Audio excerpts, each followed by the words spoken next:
where Republican Glenn Youngkin just pulled off a big upset in the governor's race there.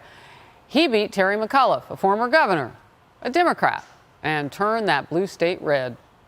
The House is essentially in hiding because they do not have a message other than doubling down on these spending bills, which I totally agree should be reassessed, given that they've been rejected in our Fox News polling, given what happened last night, a resounding message. I mean, last night was a shellacking. To put this into perspective, you had a political novice and Glenn Youngkin, someone who never run for office, someone who had 2% name ID, 2% when he began this, defeat the entire Democrat establishment, President Barack Obama, President Biden, Kamala Harris, Terry McAuliffe, who was a once popular governor. He defeated them all. And why? Because of the failures of the Biden presidency. What's up, everybody? Major Retired Richard Ojeda here. And so Kayleigh McEnany wants to say that President Biden is hiding in the White House after the shellacking that supposedly took place in Virginia.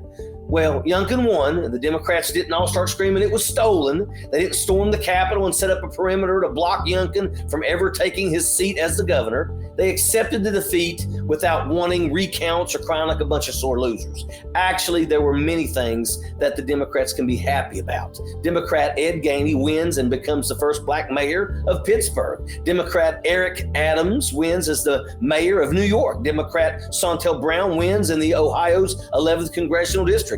Democratic Dan Gilbert is reelected as the mayor of Miami, and Democrat Governor Phil Murphy retains his seat as governor of New Jersey. As far as the shellacking goes, 50.7 to 48.6 is obviously nowhere near what anyone who has actually been in a real fight would consider a shellacking, but this is Fox News and it's Kayleigh McEnany, who only know how to fabricate everything that spews from their sewers. To sit and watch these jackalins go from the 5-person panel to 3, where they start blowing smoke about the vaccine while trying to give Trump credit, when all of us watched while he did nothing but try to make money off of hydrochloroquine and off harebrained ideas that push the injecting of light and bleach as a cure of COVID. The Fox propaganda machine is in full effect, and we can expect nothing less from them in the foreseeable future. As far as the White House in hiding, Biden has never had to be escorted down to the bunker for protection. If anyone needs to be hiding, it's Donald Trump. His taxes, his call log, his notes, his business dealings, such as the golf resort in Scotland, his conversation that lured citizens to D.C. to assault the Capitol on his behalf.